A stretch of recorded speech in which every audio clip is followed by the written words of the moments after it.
Hi everyone, आज के इस क्लास में हम लोग देखने वाले हैं एसएसटी के टॉप 100 वायरल ऑब्जेक्टिव प्रश्न। और यही सब प्रश्न आपका कल के एग्ज़ाम में देखने को मिलेगा। ठीक है, तो चलिए बिना देरी किए हुए स्टार्ट करते हैं क्लास को। तो देखिए, हमारा पहला प्रश्न कहता है कि भारत का सबसे बड़ा बंदरगाह कौन है। ठीक है, मुंबई में है या चेन्नई में है या फिर कोलकाता में है या फिर कनाडा में है। ये कनाडा तो आपका हो गया, विदेश का हो गया। ठीक है, तो देखिए भारत में जो सबसे बड़ा बंदरगाह है वो आपका मुंबई में है। ठीक है, मुंबई ऑप्शन नंबर ए हो जाएगा इसका करेक्ट आंसर। अगर उसका नाम पूछेगा तो आप लोग नाम भी याद रखेंगे, जवाहरलाल नेहरू बंदरगाह। जवाहरलाल नेहरू बंदरगाह है जो कि पूरे भारत का 60% यानी कि 60% का जो एक्सपोर्ट इंपोर्ट होता है, सामान आता जाता है, वो इसी बंदरगाह से होता है। ठीक है, और ये आपका मुंबई में पड़ता है। कभी कभी आपको महाराष्ट्र भी दे सकता है ऑप्शन में। ठीक है, अगर मुंबई नहीं रहेगा तो। ओके, देखिए नेक्स्ट प्रश्न देखते हैं। नेक्स्ट कहता है गेरीवाल्डी पेशे से क्या थे। गेरीवाल्डी पेशे से क्या थे, सिपाही थे, किसान थे, जमींदार या फिर नाविक। ठीक है, तो आप लोग ये पढ़े होंगे कई बार कि ये जो गेरीवाल्डी थे वो क्या थे पेशे से, तो वो नाविक थे। ठीक है, यानी कि नाव चलाने वाला। ठीक है, ऑप्शन नंबर डी आपका बिल्कुल राइट हो जाएगा। ठीक है, और भारत का गेरीवाल्डी किसे कहते हैं, ये भी प्रश्न आपसे पूछ सकता है कि भारत का गेरीवाल्डी किसे कहते हैं। ठीक है, तो इसका जो होगा आपका लाला लाजपत राय। लाला लाजपत राय को भारत का गेरीवाल्डी कहा जाता है। ओके, देखिए नेक्स्ट प्रश्न थोड़ा स्पीड में करते हैं हम लोग ताकि समय बहुत कम बचा है और बहुत सारा क्वेश्चन करना है। ठीक है, तो देखिए 3 नंबर प्रश्न कहता है कि मार्क्स ने यानी कार्ल मार्क्स ने 1867 ईस्वी में किस पुस्तक की रचना की है जिसमें साम्यवादियों का बाइबल भी कहा जाता है। ठीक है, यहाँ से 2 प्रश्न है कि कार्ल मार्क्स ने कौन सी पुस्तक की रचना की थी, तो दास कैपिटल का की थी। ठीक है, दास कैपिटल एक हो गया। और दूसरा पूछेगा कि दास कैपिटल की रचना कब हुई थी, तो 1867 ईस्वी में। 2 ऑब्जेक्टिव हो गया। और तीसरा यह पूछेगा कि साम्यवादियों का बाइबल किसे कहा जाता है, तो दास कैपिटल को कहा जाता है। ठीक है, यहाँ से आपका 3 प्रश्न बनता है। ठीक है, ऑप्शन नंबर बी आपका बिल्कुल राइट हो जाएगा, दास कैपिटल किसकी रचना है, तो कार्ल मार्क्स की रचना है। ठीक है, नेक्स्ट देखते हैं प्रश्न कहता है अंकोर वाट का मंदिर कहाँ स्थित है। अंकोर वाट का मंदिर कहाँ स्थित है, काफ़ी इंपॉर्टेंट सब प्रश्न लेके आए हैं, तो आप लोग बने रहिए लास्ट तक, वेट फॉर द एंड। आपका उम्मीद कीजिए अच्छा रिजल्ट जाएगा। ठीक है, अगर आप यहाँ से कर लेते हैं, आपको यहाँ से आपका यानी कि इस वीडियो में आपका 100 प्रश्न 2-3 सेट आपको लगाना होगा। 3 वीडियो आपको मात्र देख लीजिए, यानी कि 300% आप लोग कर लीजिए एसएसटी में पूरा। 300 से अगर बाहर एक भी प्रश्न आएगा तो आप लोग कहिएगा। ठीक है, और आपका सब्जेक्टिव प्रश्न भी कराएंगे। सब्जेक्टिव प्रश्न आपका 100 सब्जेक्टिव प्रश्न बना के रखे हुए हैं, और वो अगर 100 आप लोग देख लेते हैं, याद कर लेते हैं, तो आप उम्मीद मानिए कि उससे बाहर आपका नहीं आएगा। ठीक है, तो देखिए अंकोर वाट का मंदिर कहाँ पे है, तो अंकोर वाट का आपका कंबोडिया में। ठीक है, कंबोडिया ऑप्शन नंबर डी बिल्कुल आपका करेक्ट हो जाएगा। ठीक है, अगर वहीं पूछे कि अंकोर वाट में किस भगवान की पूजा की जाती है, तो आप लोग कहेंगे विष्णु भगवान की। ठीक है, विष्णु भगवान की पूजा की जाती है, और ये पूरा मंदिर आपका पत्थर का बना हुआ है। ठीक है, देखिए नेक्स्ट प्रश्न कहता है जलियांवाला बाग हत्याकांड किस तिथि में को हुआ था। जलियांवाला बाग हत्याकांड कब हुआ था, ये काफ़ी ईजी प्रश्न है और लगभग सभी को ये प्रश्न मतलब सबको अच्छा लगता है पढ़ने में, जलियांवाला बाग हत्याकांड। तो आपको लोग को याद ही होगा ये बोला 13 अप्रैल 1919 को। ठीक है, ऑप्शन नंबर ए हो जाएगा इसका करेक्ट आंसर, जो कि पंजाब के अमृतसर में हुआ था। जनरल और डायर के द्वारा बहुत सारे लोगों को मार दी गई था। ठीक है, देखिए नेक्स्ट कहता है सेफ्टी लैम्प का आविष्कार किसने किया था। सेफ्टी लैम्प देखिए यहाँ पे आपका फोटो भी लगा दिए हैं। सेफ्टी लैम्प बोले तो लालटेन आप लोग देखे होंगे, उसी को कहते हैं। ठीक है, तो इसका आविष्कार किसने किया था सेफ्टी लैम्प का, तो इसका जो आविष्कार किया था वो कहता है सर हेम्फ्री डेवी ने। Sir Humphry Davy option number D आपका बिल्कुल राइट हो जाएगा। ठीक है, तो हम लोग सिर्फ आंसर को फोकस करते हुए चलेंगे, ना कि ऑप्शन को। ठीक है, देखिए नेक्स्ट कहता है कि पटना का प्राचीन नाम क्या था। पटना का प्राचीन नाम काफ़ी इंपॉर्टेंट है। पटना का जो प्राचीन नाम था आप लोग को पता होगा, राजगीर तो होगा नहीं, पावापुरी होगा नहीं, नालंदा भी होगा नहीं। ठीक है, तो होगा क्या, पाटलिपुत्र होगा। ऑप्शन नंबर बी आपका करेक्ट हो जाएगा इसका करेक्ट आंसर। ठीक है, नेक्स्ट कहते हैं विश्वव्यापी आर्थिक मंदी किस वर्ष आरंभ हुई थी, यानी पूरे विश्व में जो कि मंदी बोले तो यानी कि भुखमरी का जो काल चला था वो कब हुआ था, आरंभ हुआ था, कब से स्टार्ट हुआ था। ठीक है, तो ये आपका हुआ था 1919 से लेकर 1929 से लेकर। ठीक है, 1929 ऑप्शन नंबर सी आपका राइट हो जाएगा। ठीक है, और 1929। देखिए नेक्स्ट कहता है कि महात्मा गांधी ने किस पत्र का संपादन किया था। यहाँ से आपका कई सारा प्रश्न बन सकता है, जैसे कि देखिए पहले इसका आंसर देख लीजिए। तो महात्मा गांधी ने जो पत्र का संपादन किया था यानी कि आवेदन थी समाचार पत्र, वो था आपका यंग इंडिया। ठीक है, young India option number B आपका राइट हो जाएगा। ठीक है, अगर आपसे यही पूछेगा कि यंग इंडिया किसने लिखी थी, ठीक है, यंग इंडिया किसने लिखी थी, तो आप लोग कहेंगे लाला लाजपत राय के द्वारा। लाला लाजपत राय के द्वारा 1916 ईस्वी में 1916 ईस्वी में यंग इंडिया की जो कि लिखा गया था, और इसके जो प्रकाशन करने वाले थे वो महात्मा गांधी थे, ठीक है, महात्मा गांधी थे। यंग इंडिया एक समाचार पत्र भी है जो कि एक साप्ताहिक समाचार पत्र है, ठीक है, यानी पूरे एक सप्ताह में जो भी घटना होता था उसको एक ही दिन छाप के वो मतलब पब्लिक किया जाता था, ठीक है, समझ गए आप लोग। देखिए नेक्स्ट देखते हैं। नेक्स्ट कहता है जनसंख्या का घनत्व सबसे अधिक होता है, अधिक है कहाँ पे, ग्राम में, कस्बा, नगर या महानगर। तो ये लोग तो आप लोग इजी क्वेश्चन है, आप लोग कर लेंगे, महानगर हो जाएगा डी, यानी महानगर बोले तो बड़े शहर में ज़्यादा जनसंख्या होती है, ठीक है। नेक्स्ट कहता है कि सौर ऊर्जा निम्नलिखित में से कौन संसाधन है, सौर ऊर्जा निम्नलिखित में से कौन सा संसाधन है, मानवकृत है यानी कि मानव के द्वारा बना गया है, सूरज नहीं है, तो पुनः पूर्ति योग है या फिर जैव निम्नीकरण है या फिर और नवीकरणीय है, ठीक है। तो 11 का आपका हो जाएगा राइट आंसर बी हो जाएगा, ठीक है, पुनः पूर्ति योग, यानी कि सौर ऊर्जा कभी खत्म नहीं होता, यह पुनः पूर्ति हो जाता है, ठीक है। देखिए नेक्स्ट है काली मृदा का दूसरा नाम क्या है, यानी काली मिट्टी का दूसरा नाम क्या है, तो रेगुल मृदा, ठीक है, रेगुल मिट्टी, ऑप्शन नंबर बी आपका राइट हो जाएगा, ठीक है, ऑप्शन नंबर बी बिल्कुल करेक्ट होगा, रेगुल मिट्टी हो जाएगा। नेक्स्ट कहता है कि बृहद क्षेत्र में जल की उपस्थिति के कारण ही पृथ्वी को कहते हैं, यानी बृहद क्षेत्र में जल की उपस्थिति के कारण पृथ्वी को कहते हैं, क्या कहते हैं, उजला, नीला या फिर लाल ग्रह या फिर हरा ग्रह। देखिए यानी कि इसमें कह रहा है कि ज़्यादा पृथ्वी में क्या है, पानी है, तो ज़्यादा पानी की उपस्थिति होने के कारण पृथ्वी कैसा, क्या कहते हैं, पृथ्वी को हरा कहते हैं या नीला कहते हैं, तो ये आपका नीला ग्रह हो जाएगा, ऑप्शन नंबर बी हो जाएगा, ठीक है। और आपसे एक भी प्रश्न ये भी पूछ सकता है कि आकाश से देखने पर पृथ्वी कैसा दिखता है, तो आप भी कहेंगे नीला दिखता है, ठीक है। देखिए नेक्स्ट कहता है भारत का राष्ट्रीय पक्षी कौन है, भारत का राष्ट्रीय पक्षी कौन सा है। देखिए ये तो आप लोग बच्चे से पढ़ते आ रहे होंगे, इसका आंसर आप लोग कमेंट में बताइए, ठीक है, देखते हैं कौन कौन को किसको किसको आता है, ठीक है, कमेंट में बताइए इसका आंसर। देखिए नेक्स्ट देखते हैं, कहता है किस खनिज को उद्योगों की जननी कहा जा गया है, ऐसा कौन सा खनिज है जिसको उद्योग का जननी कहा गया है, सोना को, तांबा को या मैग्नीज को या फिर लोहा अयस्क को, ठीक है। तो देखिए इन चारों में से अगर सबसे ज़्यादा आपको देखने को मिलता होगा तो वो लोहा आपको देखने को मिलता होगा, ठीक है, हर घर में लगभग बहुत सारे सामान है जो कि लोहा का बनता है, ठीक है, इसीलिए लोहा को क्या कहता है, उद्योग का जननी कहा जाता है, ठीक है, उद्योग में मतलब गाड़ी वगैरह जितना चीज़ बनता है ये सब लोहा का ही बनता है, इसीलिए इसको उद्योग का जननी कहा जा गया है, लोहा अयस्क को, ठीक है। नेक्स्ट कहता है भारत का प्रथम तेल शोधक कारखाना कहाँ स्थित है, भारत का प्रथम तेल शोधक कारखाना कहाँ पे है, तो ये आपका डिगबोई में, ठीक है, डिगबोई, ऑप्शन नंबर सी आपका बिल्कुल राइट हो जाएगा, जो कि असम के तिनसुकिया ज़िले में पड़ता है, ठीक है, असम के तिनसुकिया ज़िले में डिगबोई पड़ता है और ये भारत का प्रथम तेल शोधक कारखाना है, ठीक है। और आपका बरौनी के बारे में पूछे कि बरौनी किस लिए प्रसिद्ध है, तो आप लोग कहेंगे बरौनी उद्योग के लिए प्रसिद्ध है, ठीक है, बरौनी क्या है, उद्योग के लिए प्रसिद्ध है, और बिहार की औद्योगिक राजधानी भी कहा जाता है बरौनी को, ठीक है। अगर आपसे प्रश्न पूछे कि बिहार की औद्योगिक राजधानी कौन है, तो आप कहेंगे बरौनी है, ठीक है। अब वहीं आप लोग मथुरा की बात करें तो मथुरा आप लोग को पता होगा कि वृंदावन के नाम से प्रसिद्ध है, जो कि भगवान कृष्ण का जन्म स्थान के नाम से जाना जाता है, ठीक है। और वहीं गुवाहाटी की बात करें तो गुवाहाटी क्या कहता है, तो मंदिरों का शहर है ये, गुवाहाटी में इतना मंदिर है ना कि इसको मंदिरों का शहर के नाम से जानते हैं लोग, ठीक है। ठीक है, नेक्स्ट कहता है कि रबी फसल किस महीने में बोई जाती है, रबी फसल कौन सी महीने में बोई जाती है, जो कि बोले तो जाड़े के जो शुरुआत में बोई जाती है उसी को हम लोग क्या कहते हैं, रबी फसल कहते हैं, और जाड़े के यानी कि अक्टूबर नवंबर में जो बोया जाता है उसी को हम लोग क्या कहते हैं, रबी फसल कहते हैं। और इसके अंतर्गत आपका आएगा चना आएगा, सरसों आएगा, गेहूँ आएगा, ये सब आपका रबी फसल के अंतर्गत आएगा, और ये सब अभी भी लगा हुआ होगा आपके खेत में, ठीक है। नेक्स्ट कहता है निम्नलिखित में कौन छोटे पैमाने का उद्योग, यानी छोटा पैमाना मतलब छोटे जगह में आप लोग उद्योग खोल सकते हैं, चीनी का या फिर कागज़ का या फिर खिलौना या फिर विद्युत उपकरण का। तो सबसे कम जगह में कम खर्चीले में अगर आप उद्योग खोल सकते हैं तो वो आपका खिलौना का है, ठीक है, जो प्लास्टिक का बनता है, ऑप्शन नंबर सी बिल्कुल आपका राइट हो जाएगा।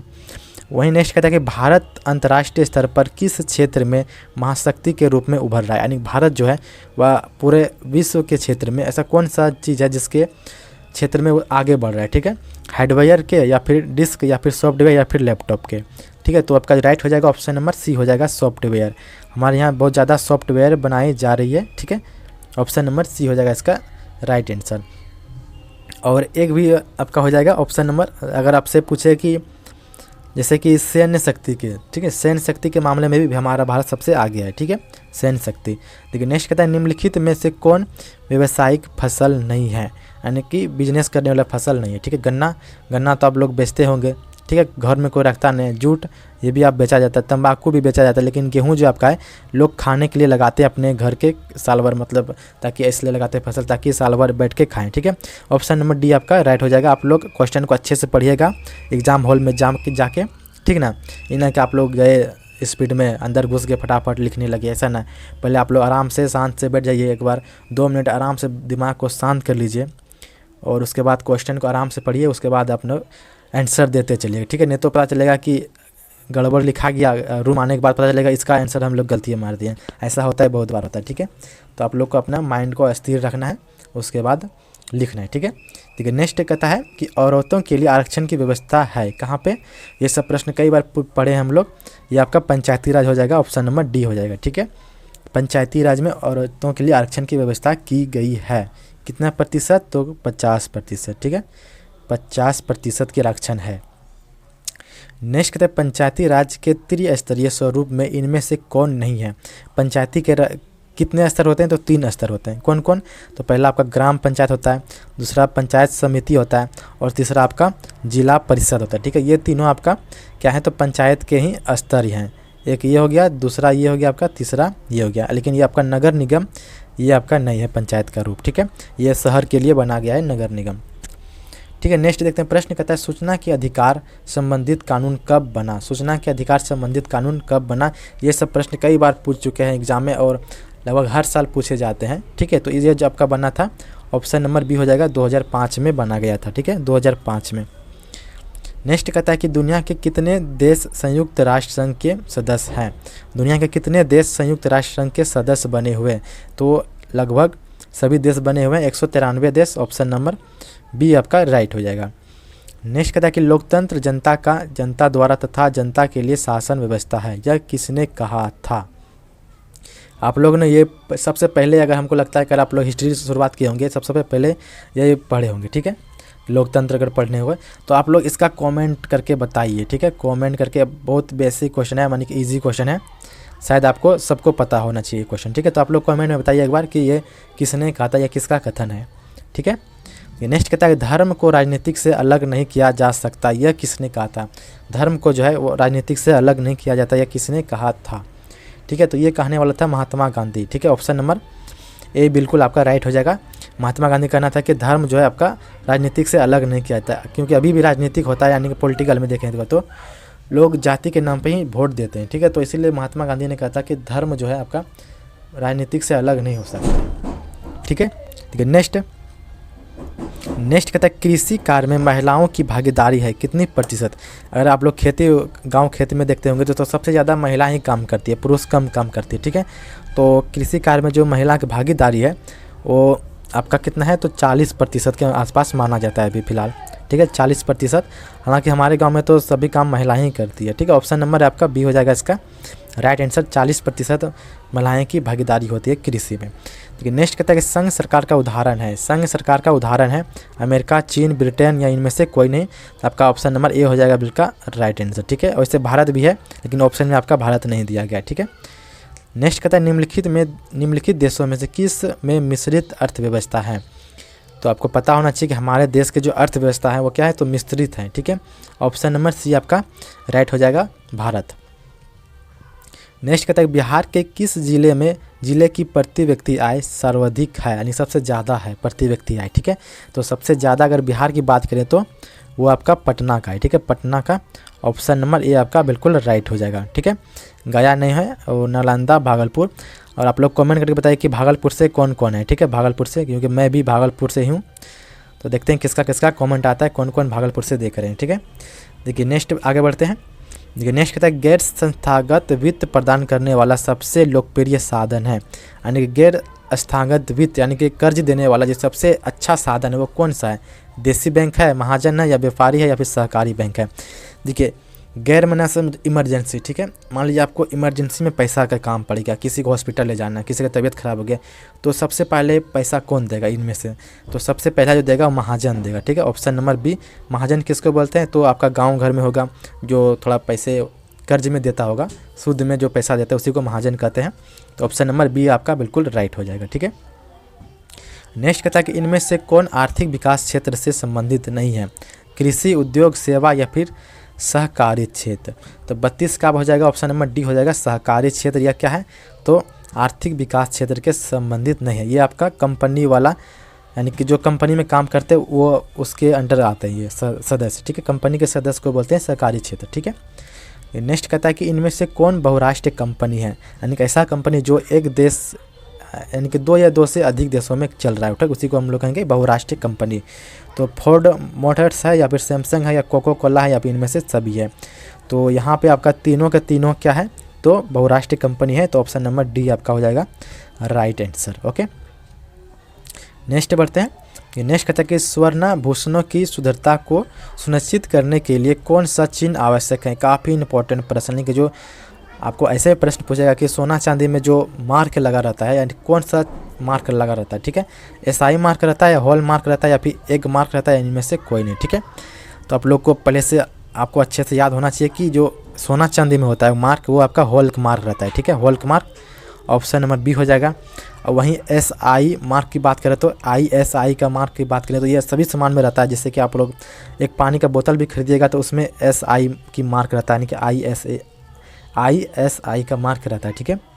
बहुत सारी चीज़ में रहते हैं, गैस सिलेंडर से लेकर गैस के पाइप में, यानी बहुत सब सामान में लगभग रहता है एसआई मार्क, ठीक है। और खाने की वस्तु में पूछेगा कि खाने वाले वस्तु में कौन सी चीज़ रहता है, तो आप लोग कहेंगे FSSAI, ठीक है। ये मार्क आपका सब में रहता है खाने वाली वस्तु में। आप अगर आप कोई एक बिस्कुट खरीदिएगा ना, बिस्किट, उसमें भी ये लिखा रहेगा, ठीक है। तो आप लोग ये पहचान लीजिएगा, ठीक है। नेक्स्ट देखते हैं प्रश्न। नेक्स्ट कहता है कि इनमें से कौन प्राकृतिक आपदा नहीं है? इनमें से कौन प्राकृतिक आपदा नहीं है, ठीक है। तो प्राकृतिक सुनामी ये भी आपका प्राकृतिक आपदा है, अपने आप आता है। बाढ़ भी अपने आप आता है, भूकंप भी अपने आप आता है, लेकिन आतंकवाद ये आपका मानव जनित आपदा है, ठीक है। ऑप्शन नंबर सी आपका राइट हो जाएगा, ठीक है।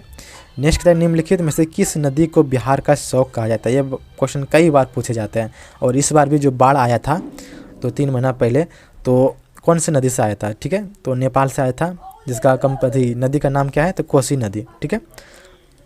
कोसी नदी आपका बिल्कुल करेक्ट हो जाएगा। चलिए नेक्स्ट प्रश्न। नेक्स्ट कहता है 2004 में सुनामी से प्रभावित क्षेत्र था। 2004 में जब सुनामी आया था तो उसमें से प्रभावित क्षेत्र था, कौन कौन सा क्षेत्र था? तो सबसे ज़्यादा जो प्रभावित हुए थे वो आपका बंगाल की खाड़ी हुआ था, ठीक है। बंगाल की खाड़ी सबसे ज़्यादा प्रभावित हुए थे, ठीक है। ऑप्शन नंबर डी आपका राइट हो जाएगा, ठीक है। नेक्स्ट कहता है कि बाढ़ के समय हमें निम्नलिखित में से कहाँ जाना चाहिए? ये सब प्रश्न बच्चा वाला प्रश्न है, आप लोग को ऐसे सोच के भी ये समझ सकते हैं। ऊँचे स्थान पर जाना चाहिए, ठीक है, यानी गांव के बाहर, खेतों से, मतलब खेत में तो नहीं जाना चाहिए, ऐसा जगह में जाना चाहिए जहाँ पे पानी ना पहुँचे। तो आप लोग कहाँ जाएंगे? तो ऊंचे स्थान पे ही जाएंगे अगर बाढ़ आएगा तो, ठीक है। ऑप्शन नंबर ए आपका राइट हो जाएगा। नेक्स्ट कहता है संचार का सबसे लोकप्रिय साधन है। देखिए इसमें सभी सब्जेक्ट का मिक्स क्वेश्चन है, हिस्ट्री, पॉलिटिकल, ज्योग्राफी, सभी का मिक्स क्वेश्चन है, आपदा प्रबंधन सभी मिला हुआ है, ठीक है। तो आप लोग निश्चित रहिए, आपका क्वेश्चन यहीं से आएगा, जो भी आएगा। बस आप लोग 3-4 सेट कराएंगे, सभी प्रश्न कर लेना है, ठीक है। देखिए संचार का सबसे लोकप्रिय साधन क्या है? तो सार्वजनिक टेलीफोन है या मोबाइल है या फिर वॉकी टॉकी है या फिर रेडियो है, ठीक है। तो 39 का आपका राइट हो जाएगा। ऑप्शन नंबर आपका हो जाएगा बी हो जाएगा, ठीक है। मोबाइल सबसे लोकप्रिय साधन क्या है? मोबाइल। मोबाइल सबके पास है अभी, ठीक है, संचार का। और संचार किससे कहते हैं आप लोग को पता होगा, यानी कि हम एक दूसरे से जो बातचीत करते हैं, एक संवाद, मतलब एक सूचना को दूसरे तक पहुंचाते हैं, उसी को हम लोग कहते हैं संचार, ठीक है। और ये सब हम लोग सब्जेक्टिव वाले प्रश्न में भी पढ़ेंगे। तो देखिए अभी ऑब्जेक्टिव सिर्फ देख लेते हैं। देखिए कहता है निम्नलिखित में कौन प्राकृतिक आपदा है? आग लगना मानव जनित आपदा है, बम फोड़ना ये भी आपका मानव जनित है, रासायनिक दुर्घटना ये भी आपका मानव जनित है, लेकिन भूकंप आपका क्या है? तो प्राकृतिक आपदा है। ऑप्शन नंबर सी आपका बिल्कुल राइट हो जाएगा। नेक्स्ट कहता है कि संघ राज्य की विशेषताएं नहीं है। संघ राज्य की विशेषताएं नहीं है, ठीक है। तो लिखित संविधान तो होता है, शक्तियों का विभाजन भी होता है, एकहरी शासन व्यवस्था या फिर सर्वोच्च न्यायपालिका। सर्वोच्च न्यायपालिका भी होता है, लेकिन एकहरी शासन व्यवस्था नहीं होता है, ठीक है। ऑप्शन नंबर सी आपका हो जाएगा राइट आंसर। एकाधिक शासन व्यवस्था नहीं होता है किसमें, तो संघ राज्य की विशेषता में। नेक्स्ट कहता है संघ सरकार का उदाहरण है। ये प्रश्न रिपीट हो गया है, अमेरिका हो जाएगा और भारत भी है, ठीक है। देखिए नेक्स्ट प्रश्न कहता है कि बिहार में संपूर्ण क्रांति के नेतृत्व निम्नलिखित में से किसने किया। काफ़ी इंपॉर्टेंट प्रश्न है। बिहार में जो संपूर्ण क्रांति के नेतृत्व किया था वह किसने किया था, तो आपको मतलब याद होगा जयप्रकाश नारायण के द्वारा किया गया था, ठीक है।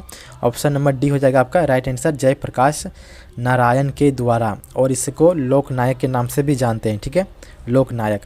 अगर आपसे पूछे कि संपूर्ण क्रांति कब हुआ था, तो आप लोग याद रखेंगे 18 मार्च 1974 को। 18 मार्च 1974 ईस्वी को क्या हुआ था, तो बिहार में संपूर्ण क्रांति हुआ था, ठीक है। शिक्षा से रिलेटेड था ये भी। लेकिन नेक्स्ट कहता है कि लोकतांत्रिक व्यवस्थाओं ने निम्नलिखित किन मुद्दों पर सफलता पाई है।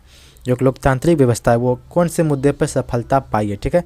तो ये आपका पाया है ऑप्शन नंबर बी हो जाएगा, यानी कि लोगों के बीच टकरावों को समाप्त कर दिया। यानी कि लोगों के बीच जो टकराव था, लड़ाई झगड़ा, उसको समाप्त कर दिया है, ठीक है। हालांकि आप लोग सभी ऑप्शन को अच्छे से पढ़िएगा, उसके बाद जो आपको अच्छा लगे क्वेश्चन को समझिएगा, ठीक है, उसी को टिक करना है, ठीक है, नहीं तो आप आगे बढ़ जाइएगा उसको छोड़ के। ठीक है। नेक्स्ट कहता है कि सुदूर संवेदी उपग्रह, जो कि रिमोट सेंसिंग उपग्रह कहते हैं, का प्रयोग किस लिए होता है। रिमोट सेंसिंग उपग्रह का जो प्रयोग होता है वो किस लिए होता है, तो ये जो आपका होता है वो आपका संसाधन को खोजने के लिए। अगर आपके अगल बगल में देखे होंगे कोयला का, ऐसे हमारे गांव में कोयला निकला तो यहाँ पे चेक करने आए थे, ठीक है, यही मशीन लेके। इससे पता चलता है कि मतलब पता करता है कि अंदर में क्या चीज़ है, सोना चांदी लोहा कोयला ये सब मतलब पता करता है इसी से, ठीक है। तो संसाधन की खोज के लिए, ठीक है, ऑप्शन नंबर सी हो जाएगा आपका राइट आंसर।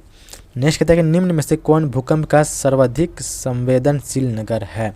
सबसे ज़्यादा भूकंप आने का जो सर्वाधिक जो संवेदनशील नगर है वो कौन सा है, तो इनमें से सबसे है चेन्नई, ठीक है। चेन्नई सबसे ज़्यादा यानी भूकंप वाला क्षेत्र, ठीक है, ऑप्शन नंबर डी आपका राइट हो जाएगा। निम्न में से किसे बिछड़ा राज्य कहा जाता है। यह भी प्रश्न आपका कई बार पूछा गया है और इस बार भी पूछेगा कि बिछड़ा राज्य किसे कहते हैं, या फिर सब्जेक्टिव में पूछेगा और ऑब्जेक्टिव में आपका पूछेगा बिछड़ा राज्य कितने हैं, इसमें से कौन है। तो देखिए इसमें जो बिछड़ा राज्य है वो आपका बिहार है, ऑप्शन नंबर सी, जिसमें आप लोग रहते हैं, हम लोग रहते हैं बिहार, ये आपका बिछड़ा राज्य के अंतर्गत आते हैं, ठीक है। और बिहार के साथ साथ आपका झारखंड हो गया, उत्तर प्रदेश हो गया, उड़ीसा हो गया, ये सब भी आपका बिछड़ा राज्य के अंतर्गत आते हैं, ठीक है। नेक्स्ट कहता है कि भारत में वित्तीय वर्ष कौन कहा जाता है, ठीक है, यानी भारत के जो वित्तीय वर्ष होता है वो कब से कब तक होता है। ये भी प्रश्न आपका काफ़ी इंपॉर्टेंट है। तो ये आपका होता है 1 अप्रैल से 31 मार्च तक। 1 अप्रैल से 31 मार्च तक भारत में वित्तीय वर्ष के नाम से जानते हैं, ठीक है। नेक्स्ट कहता है काउंट काबूर को विक्टर इमैनुअल ने किस पद पर नियुक्त किया। काउंट काबूर ने विक्टर इमैनुअल ने किस पद पर नियुक्त किया था, तो आपको पता होगा, हिस्ट्री का प्रश्न है। तो प्रधानमंत्री के पद पे नियुक्त किया था, ठीक है, प्रधानमंत्री, ऑप्शन नंबर सी आपका बिल्कुल राइट हो जाएगा, ठीक है। नेक्स्ट कहता है कि रक्त एवं लौह की नीति का अवलंबन किसने किया था। रक्त एवं लौह की नीति किसने अपनाई थी, यह भी प्रश्न आपका काफ़ी इंपॉर्टेंट है और ये अपनाने वाला था आपका बिस्मार्क, ऑप्शन नंबर सी आपका राइट हो जाएगा, ठीक है। तो मिलते हैं नेक्स्ट पार्ट में। इसमें आप लोग 50 क्वेश्चन को देखें और इसका पार्ट 2 बना देंगे, जिसमें आप लोग 51 से लेकर 100 तक देखेंगे, ठीक है। और आप लोग ज़्यादा बड़ा वीडियो है तो आप लोग देखते नहीं अच्छा से, इसीलिए हम लोग थोड़ा छोटा वीडियो कंप्रेस करके, ठीक है। तो मिलते हैं नेक्स्ट वीडियो में।